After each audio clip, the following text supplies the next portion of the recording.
My name is Eleanor Whitman. I'm 83 years old. I'm recording this because I don't know how much time I have left. Not in a dramatic way, just factual. My hands shake more than they used to. My breath is shorter, and there are things I need to say while I still can. This isn't advice. I'm not here to tell you what to do with your life. I just want to tell you what I finally understood after 70 years of getting it wrong. I grew up in a house where silence was safety. My father worked at the shipyard. My mother kept the house. We ate dinner at 6. No one asked how your day was.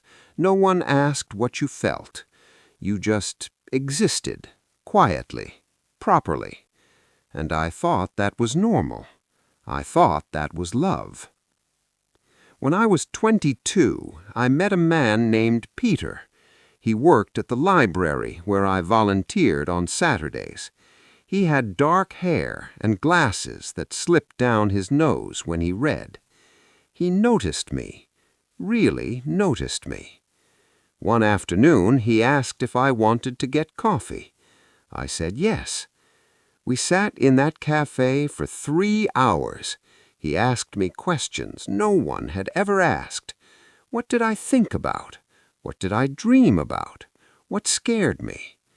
And I remember feeling like I was waking up, like I had been asleep my whole life, and suddenly someone turned on the light. But I didn't know what to do with that feeling. I went home that night, and my mother asked where I'd been. I told her I'd stayed late at the library. She nodded, went back to her knitting, and I stood there in the hallway, holding this huge, trembling feeling inside my chest, and I had no idea what to do with it. Peter and I kept seeing each other, not officially, just coffee, walks, conversations that went longer than they should have. He told me about his family, his brother who died young, his dream of writing a book someday. He told me he thought the world was full of people pretending to be smaller than they were. He said he didn't want to be one of them. And I loved him. I didn't say it, but I loved him. Then, one Sunday, he told me he was moving. His aunt in Oregon was sick. She needed help. He was going to stay with her for a while, maybe longer. He looked at me across the table and said, "Come with me." Just like that. "Come with me, Eleanor." I didn't say anything. I stirred my coffee. I looked out the window. I felt my throat close up. And I said, "I can't." He asked why. I said, "Because I just can't." He left 2 weeks later. I didn't go to the train station. I told myself it was better that way, cleaner. My mother said I'd made the right choice, that a girl didn't just run off with a man she barely knew, that I had responsibilities. And I believed her, or I tried to. I married someone else a year later. His name was Richard. He was stable, kind in a distant sort of way. He worked in insurance. We had a nice house, 2 children. And I told myself I was happy. I told myself I had done the right thing. But sometimes, late at night, I would lie awake next to Richard and think about Peter. I wondered where he was, if he ever thought of me, if he wrote that book, and I would feel this ache, this deep, bone-deep ache that I couldn't name. I thought it would fade. It didn't. Years went by. My children grew up. Richard retired.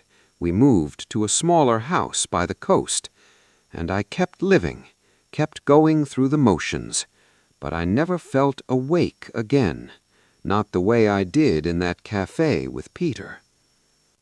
When I was 67, Richard passed away.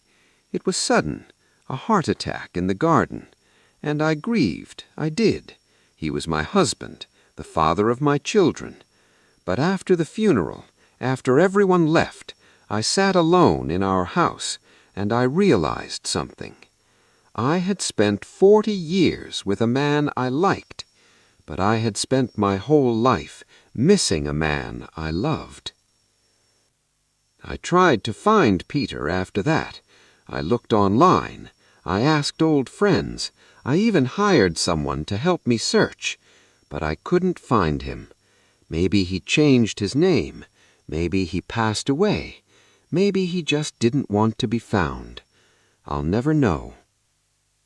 And that's when it hit me. Not all at once. Slowly, like water wearing down stone. The thing I had been too afraid to see my whole life. I had been taught to be careful, to be reasonable, to think things through, to not act on impulse, and I thought that was wisdom. But it wasn't wisdom. It was fear. I was afraid of what people would think, afraid of disappointing my mother, afraid of being reckless, afraid of choosing wrong. So I chose safe, and I ended up with a life I can't remember most of, because I wasn't really there. I was always somewhere else, wondering, regretting. If I could go back, I wouldn't try to be smarter. I wouldn't try to plan better. I would just be braver. I would say yes to the thing that scared me. I would get on that train. But I can't. So instead, I'm telling you, if you're waiting for the perfect time, it won't come.